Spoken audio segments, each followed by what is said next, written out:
Hey, what's happening, man? It's Nicholas David. How are you? My man, Nicholas David, meet my partner, Mandy James, also from Minnesota. Awesome. Hey, Mandy. How are you? I'm good. How are you? Doing good. A little sleepy, but good. Thank you.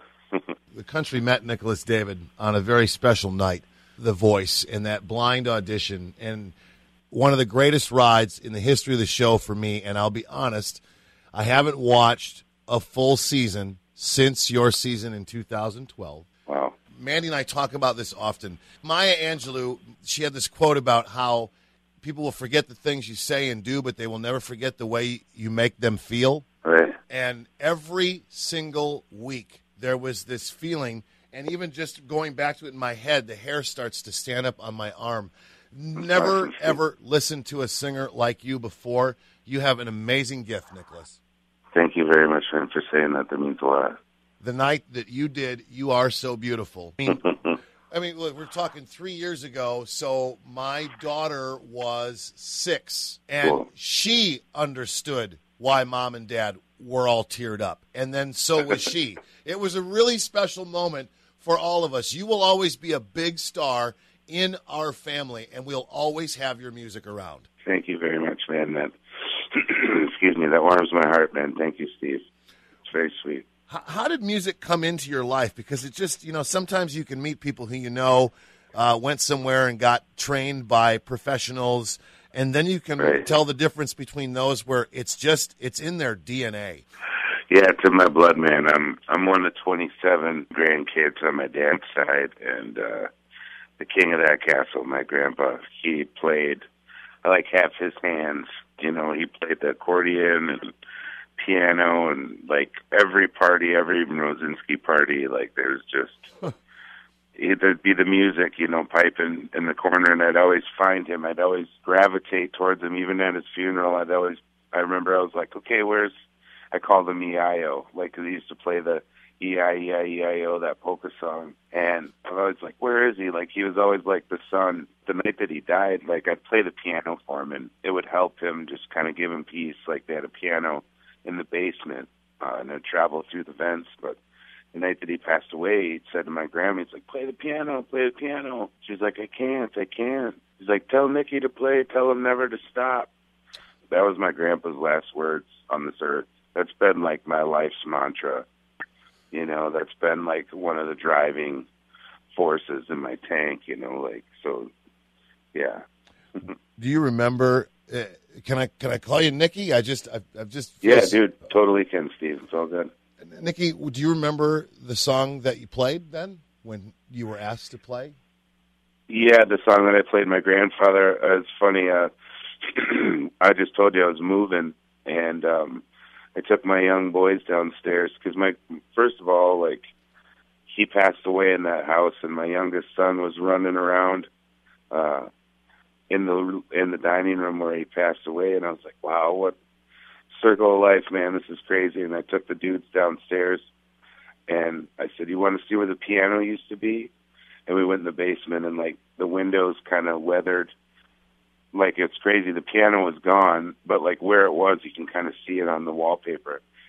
And I was like, this is where Daddy used to play, dudes. And they're all fired up from running around upstairs. And all of a sudden the song came back to me. It's called the Indian song. And it's like, da, da, da, da, da, da, da. Like, I started remembering the whole dang song, and I'm kind of like tearing up as I'm like humming this melody, and it's echoing through the empty basement, that 51 years on the other side of the face. It's just crazy, man. But yeah, that's the tune that I'd always play for him, and he loved it. He loved it for sure. When did you decide that auditioning for The Voice was something you have to do? Like, take us through how that happened. That's a wild story, man. I started to do some voiceover work in between gigging and touring and stuff like that. And my voiceover agency's like, you should try out for The Voice. I was like, I don't know. I watch The Simpsons and cartoons with my kids. I don't really watch too much TV, man. And she's like, you should totally do it. She's like, I already submitted you. It's like, sweet. So I was one of 50, and they're like, we wanted the bearded guy in the snow. Was like on my way actually out the door with my wife, and my buddy's like, dude, we should do a quick video really quick. The snow's coming down really light. So we went out in the yard and just did this video. But yeah, I had a scholarship to sing jazz at Roosevelt University coming out of high school, and I turned it down. Didn't feel right. Just didn't feel right. And then fast forward to 2011, like right before the season started, I was booking my own gigs January through March. The first weekend of March was the only thing I couldn't fill. I was booking it myself, and I was getting excited. And then, you know, it's like I called some favors, like, hey, can we do this? Then I'll have January to March booked. They're like, no, sorry, man, love to help you, can't do it. Sorry, love to help you, can't do it.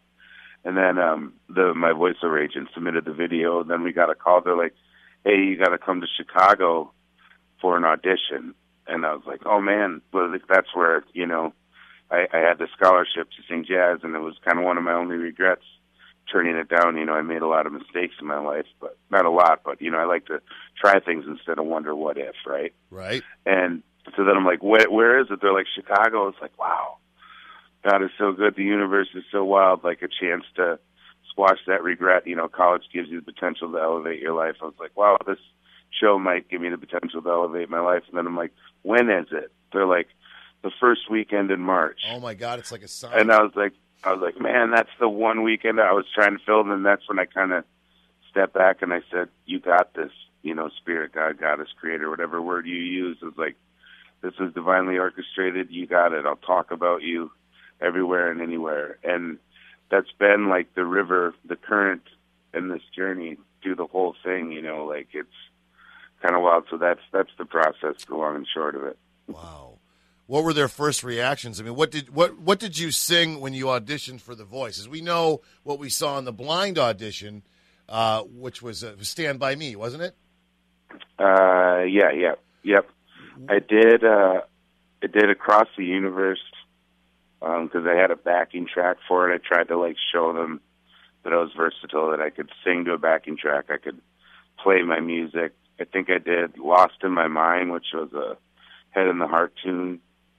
Okay. And then I can't remember the other one, but I sang, you know, they had me sing three songs or, you know, little snippets of the songs. So I remember some of the other people, they just would start singing. They'd be like, okay, next. And I was like, wow, this is the craziest gig I've ever gone to. And that's kind of always just how I looked at it, like another gig, you know what I mean? It's like I've played music, been playing music. I'm like, this is just another room in another town. Huh. What was, you know, I'm trying to remember the lineup of judges. Obviously, you were on Team Cee Lo, and there was Adam, and there was Blake. Was it a Christina season, or was... Yeah, Christina, yeah. Okay, and then who were, like, the advisors for the teams that season? I think Billy Joe Armstrong was one of them from Green Day. Our advisor was Rob Thomas from Matchbox 20, and then his solo stuff. I think Ed Sheeran or Sheeran, I can't ever remember his last name. My wife loves that guy. I think he was one of the guys, too. Okay. What kind of takeaways do you get from these people? Because, you know, we sort of see these moments on TV, but, you know, all kinds of stuff gets edited out. But, like, for you and anybody who's ever in these shows, whether you win them or lose them, because, you know, it doesn't mean because you win the show that you're just going to be this great big star, you know? Right. I mean, sure. my head always goes back to, you know, Adam Lambert didn't win, but he's still around, not the person who won that season, and he got the gig with Queen, you know? Right. But like for you, what were the takeaways for you from all of that? Like, you know, what were the moments that meant the most to you as an artist, as a father, as a man? Oh man, so many. Like I remember, like the first one when it kind of all started, we did interview training, like media training, and the dude that led it was like Jim Henson's best friend, the Muppet guy. So that was just man. So that was just killer, like a killer first step, you know. And then it was just like. It's like, here's Cee Lo, you know, and then they talked about the advisors and stuff. It was like, oh, Matchbox 20 is like, it's got some pretty Deece tunes. Like, Deece is a word our band uses, like, for good and awesome. It's funny because Deece is like middle of the road, but we use it as like kind of better than middle. But it was wild. It was like, oh, there's a dude that sang with Santana, you know. It's like, then he pulled me aside. He's like, really love your stuff, really love your style. I was like, holy crap, this is crazy, you know. And then meeting Bill Withers, man, that was one of the hugest, coolest ones. Nobody knew he was coming. Everybody thought he was just going to do a phone call because he kind of hangs out, doesn't come out too much these days. But him coming out, and I thought it was funny because that was the one day I decided to do the samurai ponytail. And I'm like, man, there's freaking Bill Withers, and I got the samurai ponytail in my head. He must think I'm interesting. One funny part I'll share with you, man, is when Bill came in the band, everybody was like, oh, my God, like, we were all just like, this is too cool. But Cee Lo had a diamond on his tooth. He must have got it in that day or something. I was wearing it that week. And in between, like, takes and stuff, Bill was giving him some stuff. He was like, Cee Lo, you got something in your teeth. He's like, we got makeup in here. Is everybody got a toothbrush or a toothpick? Cee Lo, get that thing out of his tooth. And he's like, come on, Bill.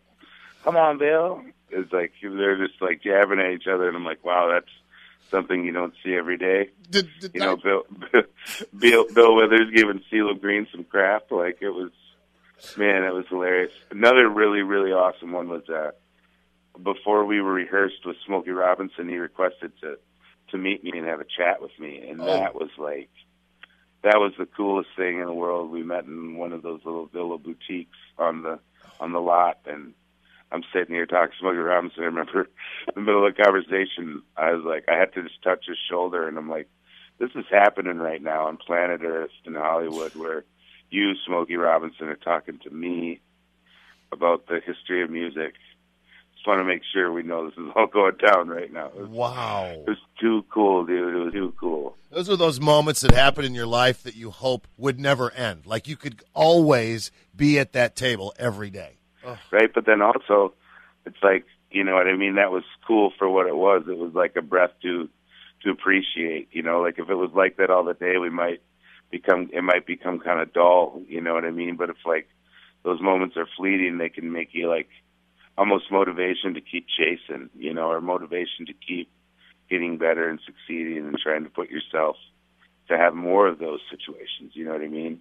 Thanks for teaching me that. I mean, honestly, I'm sorry, I didn't mean that like in a bad way. I was just saying, or another way to look at it. No, I mean, that perspective is so much better because you're right. I guess we probably all kind of do that from time to time. If we could have it all the time, we don't appreciate it very much.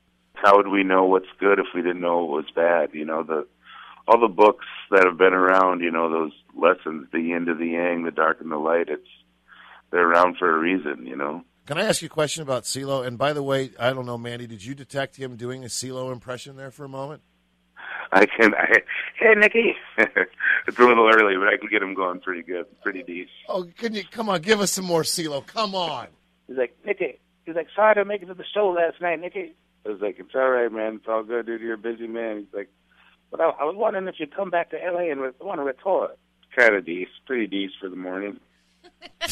I have to laugh every time you say pretty Deece. That has to be a regional thing because I'm from Minnesota too, and I don't know anybody else that says pretty Deece but me. So like my husband and I, we always refer to things that are cool or decent. We always say, yeah, it's pretty Deece, so it's so cool to hear somebody else use that terminology. It has to be a Minnesota thing.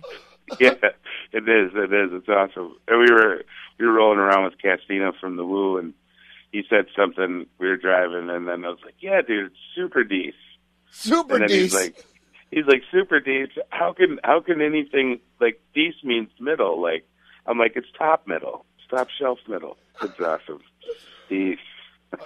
Okay, here's my question about Cee Lo. Yeah. Is it just TV, or are his arms really as short as a T-Rex's? Dude, I don't know. People ask that. I never really stared at dude's arms. You know what I mean? Like, every time I'm with him, I'm not like, look at his arms. I'm just like, okay. Well, when he hugs you, are his fingertips on your armpit or your shoulder blade?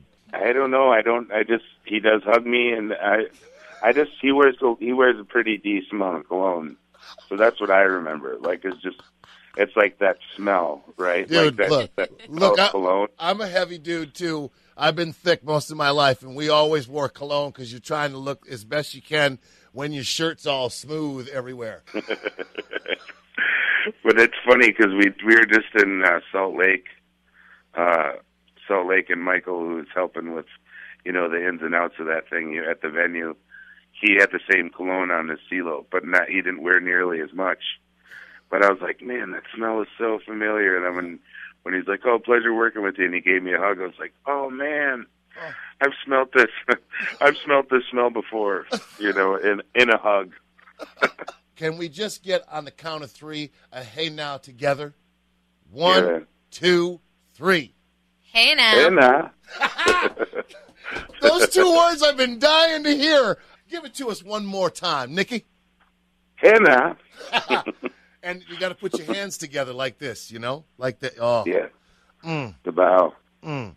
Will you take Respect, us? Man. Will you take us on a Bill Withers or a Joe Cocker or a Smokey Robinson or a Hall & Oates or a Benny King sort of trip when you're here?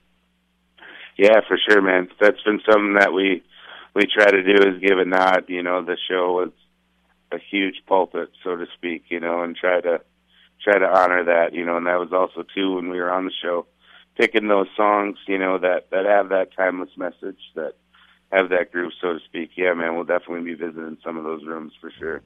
I'm so excited too for everybody else to hear some of your music that they may never have heard before. Yeah, I'm excited about that too. We got 6 albums under our belt. Working on the 7th is going to be out really soon.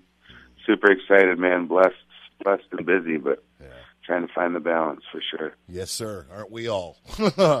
Yeah. Are you bringing the full band, or is it just going to be you? Or no, we've been touring with the more stripped down lineup, which has been really cool because it really vulnerable, really open. Really. So we have drums, and then I play keys. Then I also do the bass with my left hand on the synthesizer. And then we have a guitar guy, and we do 3-part harmonies. The drummer and the guitar guy sing, and then guitar shuffles between the lap steel or banjo and acoustic. So I call them the string section. But yeah, I found though, it's the shows have been a lot more intimate and a lot more open. And I don't want to use the word raw because it kind of has a negative connotation, but it's just everything's kind of exposed. It's like just really vulnerable, I think, is a cool way to say it. And especially when you're doing such emotional, music, passionate music, it's pretty cool when there's no real bells and whistles to it except, the song and the heart. And this venue is a perfect match for it. Now, I couldn't even be more excited now. We cannot wait to meet you, Nikki. Thank you so much for your time, your heart, Thank your you. soul. Yeah, man. Thank you very much. That's strength for the journey, and that's the truth. I appreciate your words. All right, we'll see you in a week and a half. Awesome, guys. Be well, and thank you so much for the opportunity. Appreciate it. Take care, Nicholas. You too. Peace out.